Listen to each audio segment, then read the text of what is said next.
Hello दोस्तों, मैं धीरेन स्वागत करता हूं आपका एग्जाम स्टडी विद संगीता में। दोस्तों, आज के इस वीडियो में हम पढ़ने वाले हैं रेलवे ग्रुप डी परीक्षा के लिए जीके जीएस का मॉडल प्रैक्टिस सेट नंबर 6। देखिए, ये बुक है स्पार्क पब्लिकेशन का, जिसमें 40 सेट हैं और प्रत्येक सेट में 50 से 55 क्वेश्चन दिए गए हैं। यानी कि यदि आप इस बुक को पूरा कवर कर लेते हैं तो आपके 2000 मोस्ट इंपॉर्टेंट क्वेश्चन कवर हो जाएंगे। और इस बुक में मॉडल प्रैक्टिस सेट को इसी प्रकार से बनाया गया है जैसा कि रेलवे ग्रुप डी में और एनटीपीसी में क्वेश्चन पूछे जाते हैं। ये बुक आपके रेलवे ग्रुप डी के साथ साथ एनटीपीसी सीबीटी 2 के लिए भी इम्पोर्टेंट रहेगी। यदि आपको ये वीडियो अच्छा लगे, हेल्पफुल लगे, तो प्लीज़ वीडियो को लाइक और शेयर जरूर कीजिएगा। और यदि अब तक आपने हमारे चैनल को सब्सक्राइब नहीं किया है तो प्लीज़ चैनल को सब्सक्राइब जरूर कीजिएगा, जिससे कि आपको मेरे आने वाले नए वीडियो का नोटिफिकेशन टाइम पर मिलता रहे। तो चलिए हम अपनी क्लास शुरू करते हैं।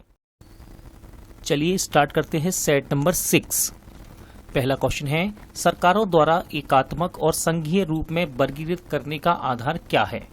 तो दोस्तों, इसका राइट आंसर है केंद्र और राज्य के बीच संबंध। ठीक है ना। सरकार को एकात्मक और संघीय रूप में वर्गीकृत करने का आधार क्या है? तो आंसर होगा केंद्र और राज्यों के बीच संबंध बनाना। लोकसभा के महासचिव की नियुक्ति कौन करता है? तो राइट आंसर है दोस्तों अध्यक्ष। ठीक है, लोकसभा के महासचिव की नियुक्ति कौन करता है? अध्यक्ष करता है। देखिए, लोकसभा का अध्यक्ष प्रधानमंत्री एवं लोकसभा में विपक्ष के नेता से परामर्श करके लोकसभा के महासचिव की नियुक्ति करता है। यानी कि बात ये कह रहा है, ध्यान सुनिए, लोकसभा का अध्यक्ष प्रधानमंत्री और लोकसभा में विपक्ष के नेता से परामर्श करके लोकसभा के महासचिव की नियुक्ति करता है। अगला क्वेश्चन है, उच्चतम न्यायालय के न्यायाधीश किस आयु तक पद पर रह सकते हैं? तो राइट आंसर है 65 वर्ष, यानी कि ऑप्शन ए। ठीक है, उच्चतम न्यायालय के न्यायाधीश किस आयु तक पद पर रह सकते हैं? 65 वर्ष। निम्न में से किसकी अध्यक्षता आज सदस्य द्वारा की जाती है? तो सही आंसर है राज्यसभा। ठीक है, निम्न में से किसकी अध्यक्षता आज सदस्य द्वारा की जाती है? तो सही आंसर है राज्यसभा। भारतीय रियासतों के एकीकरण में प्रमुख भूमिका किसने निभाई थी?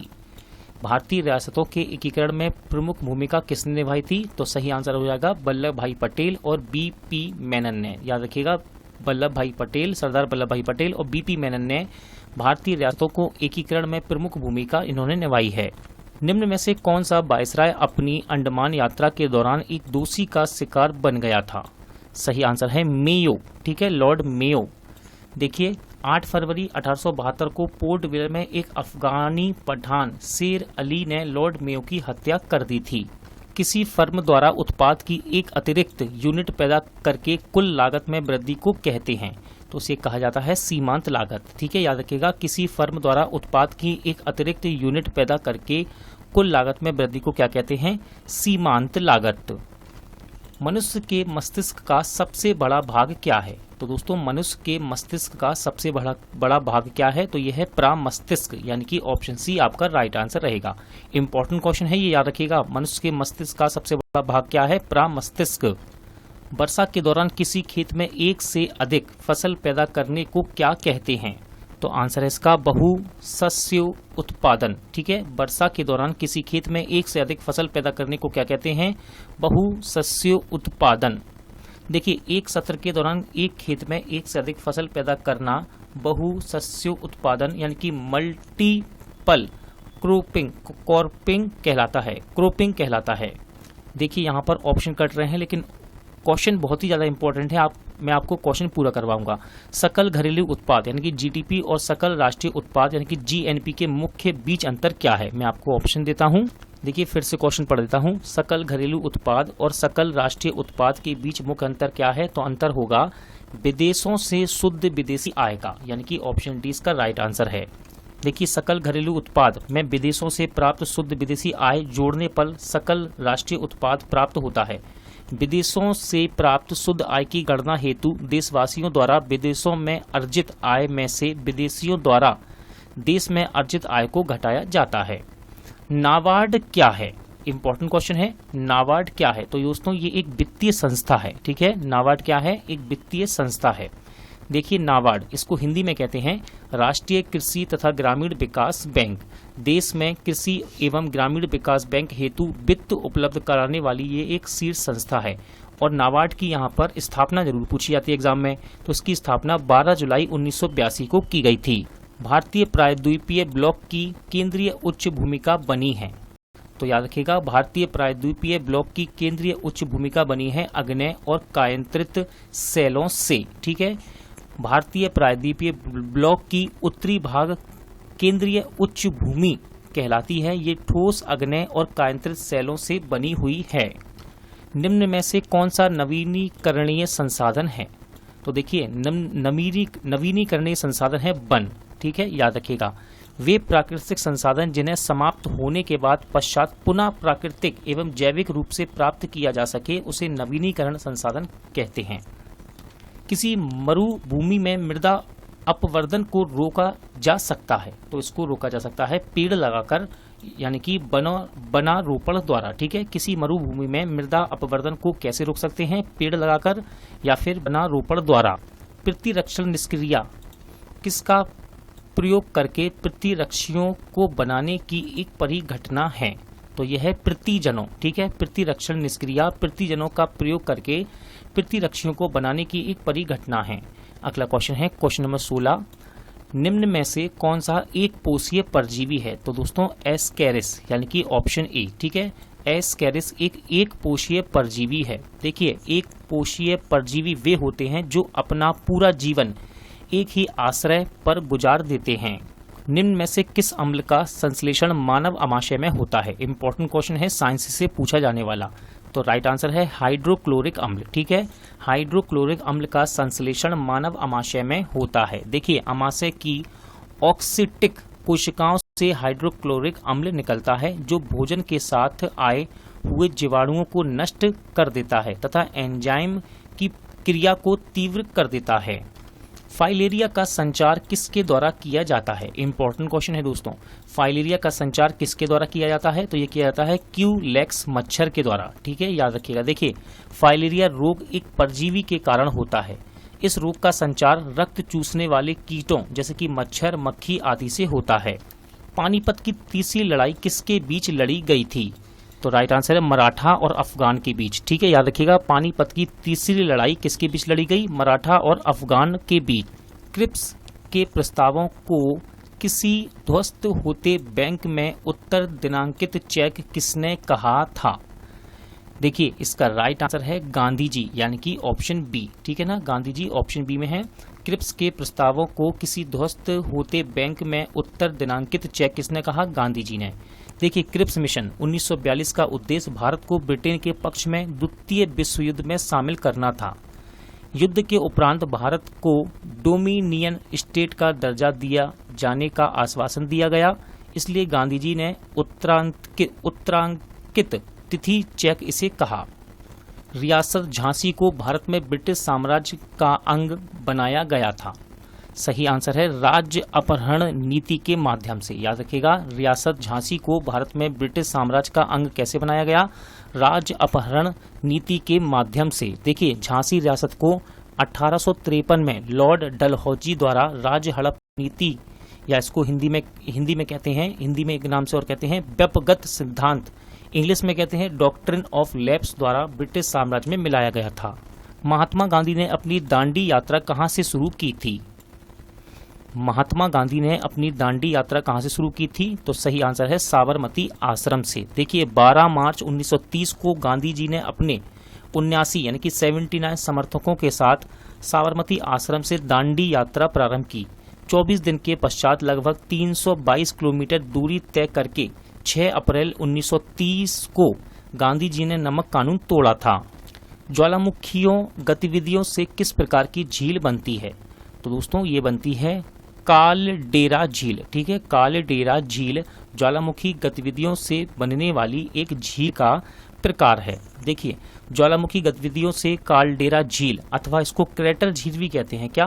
क्रेटर झील भी कहते हैं, इसका निर्माण होता है। इन झीलों का जल अम्लीय होता है। जिस कुएं में से जल द्रव चलित दाब के माध्यम से निकलता है उसे कहते हैं, तो दोस्तों उसको कहते हैं उत्सृतित्र कूप, यानी कि आर्टीसियन। देखिए, आर्टीसियन में जल द्रव चलित दाब द्वारा स्वतः निकलता है। इस तरह के कूप को पाइप के माध्यम से भूमिगत जल से जोड़ दिया जाता है। दूसरे गोलमेज सम्मेलन में भारतीय राष्ट्रीय कांग्रेस का प्रतिनिधित्व किसने किया था? इंपॉर्टेंट क्वेश्चन है। दूसरे गोलमेज सम्मेलन में भारतीय राष्ट्रीय कांग्रेस का प्रतिनिधित्व किसने किया था? तो सही आंसर है महात्मा गांधी। दूसरा गोलमेज सम्मेलन 7 सितंबर 1931 को लंदन में हुआ था। महात्मा गांधी ने कांग्रेस के प्रतिनिधि के रूप में इसमें भाग लिया, परंतु यह सम्मेलन सांप्रदायिक प्रतिनिधित्व के कारण असफल रहा। अब याद रखिएगा, प्रथम गोलमेज सम्मेलन 12 नवंबर 1930 को और तीसरा गोलमेज सम्मेलन 17 नवंबर 1932 को हुआ था।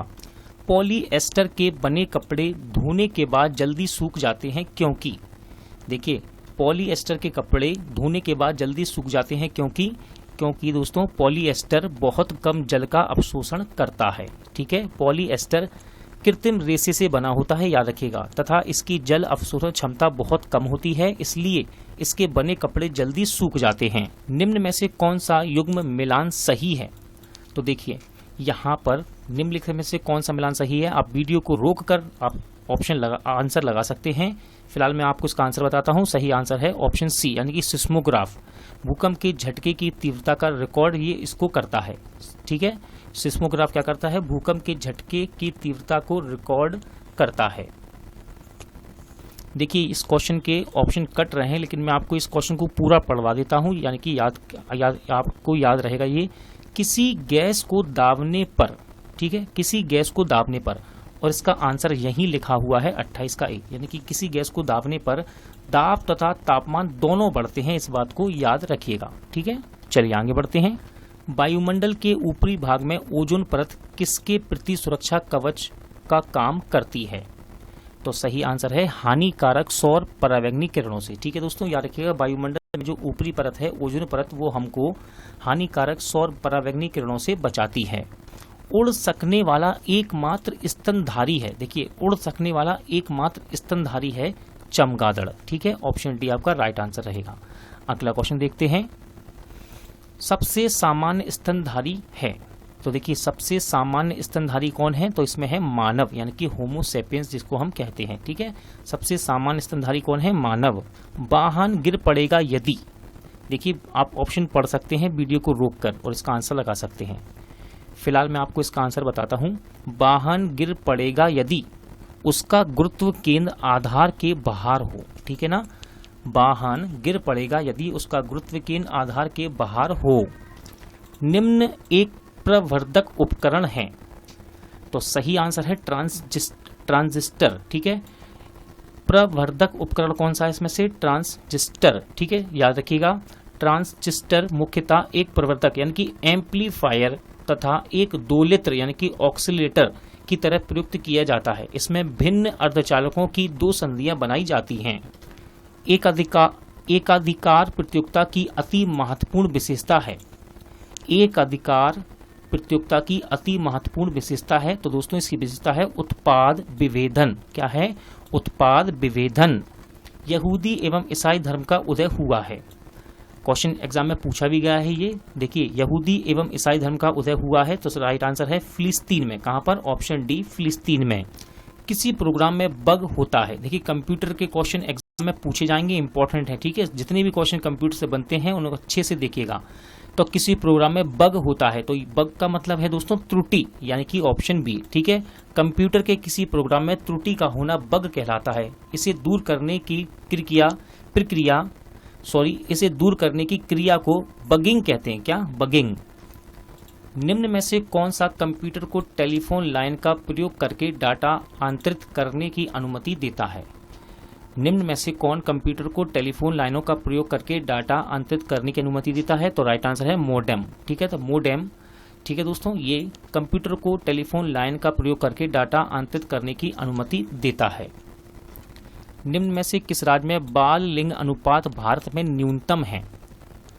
तो सही आंसर इसका दिल्ली, यानी कि हरियाणा। ठीक है, निम्न में से किस राज्य में बाल लिंग अनुपात भारत में न्यूनतम है? तो सही आंसर है हरियाणा। देखिए वर्ष 2011 की जनगणना के अनुसार भारत में न्यूनतम बाल लिंग अनुपात हरियाणा राज्य में है। यहाँ प्रति 1000 पुरुषों पर बच्चों पर 830 महिला बच्चे हैं। अगला क्वेश्चन है, पुस्तक स्टैनिक वर्सेज किसने लिखी थी? तो सही आंसर है सलमान रुश्दी। ठीक है, बहुत ही ज़्यादा इंपॉर्टेंट बुक है ये, एसएससी के एग्जाम में भी पूछी गई है और रेलवे पे भी रिपीट होती है। स्टैनिक वर्सेस किसने लिखी है? सलमान रुश्दी ने। देखिए याद रखिएगा, यह मोहम्मद साहब के जीवन से प्रेरित है। ठीक है, और ये सलमान रुश्दी का चौथा उपन्यास भी है। माप की मीट्रिक प्रणाली किस देश में शुरू हुई थी, यानी कि किस समय में शुरू हुई थी? गलत लिखा है यहाँ पर, टाइपिंग होनी चाहिए, टाइपिंग मिस्टेक है। माप की मीट्रिक प्रणाली कब शुरू हुई थी? तो राइट आंसर है 1956। ठीक है, माप की मीट्रिक प्रणाली की शुरुआत 1799 में फ्रांस में हुई थी, लेकिन भारत में इसकी आधिकारिक शुरुआत 1 अप्रैल 1956 में हुई थी। देखिए दोस्तों, यहाँ पर क्वेश्चन टाइपिंग यहाँ की सही नहीं है, यहाँ पर होना चाहिए कि भारत में कब हुई थी, तो भारत में हुई थी वर्ष 1956 में। ठीक है, मीट्रिक प्रणाली, माप की मीट्रिक प्रणाली, और माप की मीट्रिक प्रणाली की शुरुआत कहाँ हुई थी, किस देश में? तो ये हुई थी फ्रांस में 1799 में। अगला क्वेश्चन है, इडुक्की जल विद्युत संयंत्र किस नदी पर है? तो दोस्तों, इडुक्की जल विद्युत संयंत्र किस नदी पर है? तो ये है पेरियर नदी पर। कहाँ पर? पेरियर नदी पर। देखिए, इडुक्की जल विद्युत संयंत्र केरल राज्य में पेरियर नदी पर है। इस बांध की ऊंचाई 168.91 मीटर है। इंडोनेशिया में उस मंदिर का नाम क्या है जहां रामायण और महाभारत के चित्र बनाए गए हैं? तो सही आंसर है अंकोर वाट, यानी कि ऑप्शन ए। ठीक है, इंडोनेशिया में उस मंदिर का नाम क्या है जहां रामायण और महाभारत के चित्र बनाए गए हैं? तो आंसर है अंकोर वाट। देखिए, इंडोनेशिया के परम्बानन मंदिर की दीवारों पर भी रामायण और महाभारत के चित्र बनाए गए हैं। ठीक है, किस मंदिर पर? इंडोनेशिया के परम्बानन मंदिर पर भी रामायण और महाभारत के चित्र बनाए गए हैं, इसको भी याद रखिएगा। यह मंदिर 9वीं सदी में जावा में बनाया गया था। और ये एक क्वेश्चन और आता है, बोरोबुदुर का मंदिर। तो बोरोबुदुर का इंडोनेशिया का प्रसिद्ध बौद्ध मंदिर है। गुरु शिखर चोटी किस राज्य में स्थित है?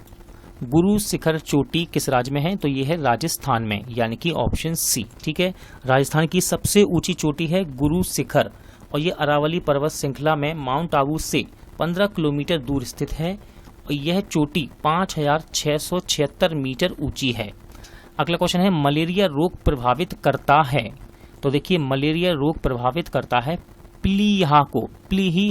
ठीक है, मलेरिया रोग किसे प्रभावित करता है? प्लीहा को। पेड़ों के बलों पर बढ़ते हुए हिमनद का क्या प्रभाव पड़ता है? पेड़ों के बलों पर बढ़ते हुए हिमनद का क्या प्रभाव पड़ता है? तो प्रभाव पड़ेगा, उनकी आकृति बिगड़ जाती है। ऑप्शन डी राइट आंसर है, उनकी आकृति बिगड़ जाती है। भारत में निम्न में से किस शहर को सबसे अधिक हरा माना जाता है? तो देखिए, भारत में निम्न में से, यानी कि 4 शहरों में से पूछा गया है किसको सबसे हरा माना जाता है? तो राइट आंसर है चंडीगढ़। ठीक है दोस्तों, भारत में चंडीगढ़ शहर को सबसे अधिक हरा शहर माना जाता है। शहर के कुल 114 वर्ग किलोमीटर क्षेत्र का लगभग 36% हिस्सा वन अथवा पेड़ों से ढका हुआ है, यानी कि यहाँ पर वन है, पेड़ पौधों से आच्छादित है। हरी खाद प्राप्त की जाती है। क्वेश्चन है, हरी खाद प्राप्त की जाती है? तो आंसर है हरित सिम्बम पादपों के अपघटन से। किससे? हरित सिम्बम पादपों के घटक से। निम्न में से कौन सा BRICS, यानी कि कह रहा है ब्रिक्स, ठीक है, ब्रिक्स लिखा हुआ है, BRICS में शामिल देशों का सही अनुक्रम दर्शाता है? तो देखिए, ऑप्शन डी आपका राइट आंसर है, ब्राजील, रूस, भारत, चीन, दक्षिण अफ्रीका। ये ब्रिक्स में देशों का सही क्रम को दर्शाता है। केलकर समिति किसके बारे में दिशा निर्देश के सुझाव देने के लिए बनाई गई थी? केलकर समिति किसके बारे में दिशा निर्देश के सुझाव देने के लिए बनाई गई थी? तो आंसर है प्रत्यक्ष तथा अप्रत्यक्ष कर। निम्न में से किस यूरोपीय सत्ता ने 16वीं शताब्दी में भारत में व्यापारिक स्थल स्थापित किए थे? इंपॉर्टेंट क्वेश्चन है, निम्न में से किस यूरोपीय सत्ता ने 16वीं शताब्दी में भारत में व्यापारिक स्थल स्थापित किए? तो राइट आंसर है पुर्तगाल। क्या आंसर है इसका? राइट आंसर है पुर्तगाल। पुर्तगाली ईस्ट इंडिया कंपनी की स्थापना 1498 ईस्वी में हुई। 1905 में फ्रांसिस्को दा अल्मेडा भारत का प्रथम पुर्तगाली वायसराय बनकर भारत आया, और 1509 में अल्फांसो दा अल्बुकर्क भारत में पुर्तगालियों का वायसराय बना। महात्मा गांधी को राष्ट्रपिता कहने वाले प्रथम व्यक्ति थे? तो सही आंसर है दोस्तों सुभाष चंद्र बोस। ठीक है, महात्मा गांधी को राष्ट्रपिता कहने वाले प्रथम व्यक्ति कौन थे? सुभाष चंद्र बोस। महात्मा गांधी को राष्ट्रपिता से संबोधित करने वाले प्रथम व्यक्ति थे सुभाष चंद्र बोस। और सुभाष चंद्र बोस के राजनीतिक गुरु का नाम भी याद रखिएगा। सुभाष चंद्र बोस के राजनीतिक गुरु का नाम है देशबंधु चित्तरंजन दास। किस ब्रिटिश गवर्नर जनरल ने पहली बार डाक टिकट जारी किया था? क्वेश्चन है, किस ब्रिटिश गवर्नर जनरल ने पहली बार डाक टिकट जारी किया था? इंपॉर्टेंट क्वेश्चन है ये। राइट आंसर है लॉर्ड डलहौजी। ठीक है, राइट आंसर है लॉर्ड डलहौजी। भारत में पहली बार डाक टिकट की शुरुआत 1854 में लॉर्ड डलहौजी ने किया था। इसी वर्ष नया पोस्ट ऑफिस एक्ट पारित हुआ। लॉर्ड डलहौजी का गवर्नर जनरल के रूप में कार्यकाल 1848 से 1856 तक रहा। डलहौजी को भारत में रेलवे का जनक भी कहा जाता है।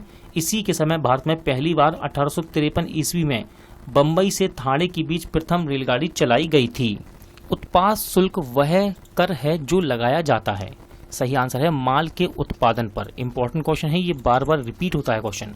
उत्पाद शुल्क वह कर है जो लगाया जाता है माल के उत्पादन पर। अगला क्वेश्चन है, भारत का प्रथम युद्ध क्षेत्र मिसाइल है। तो राइट आंसर है इसका पृथ्वी। भारत का प्रथम युद्ध क्षेत्र मिसाइल कौन सा है? पृथ्वी। इंपॉर्टेंट क्वेश्चन है दोस्तों, भारतीय सैन्य अकादमी स्थित है। क्वेश्चन है, भारतीय सैन्य अकादमी स्थित है, तो ये है देहरादून में। कहां पर स्थित है? देहरादून में। दोस्तों आज का वीडियो यहीं एंड होता है। उम्मीद करता हूं आपको सभी क्वेश्चन अच्छे लगे होंगे, समझ आए होंगे। पूरा वीडियो देखने के लिए थैंक यू। जल्द मिलते हैं इस वीडियो के नेक्स्ट पार्ट के साथ।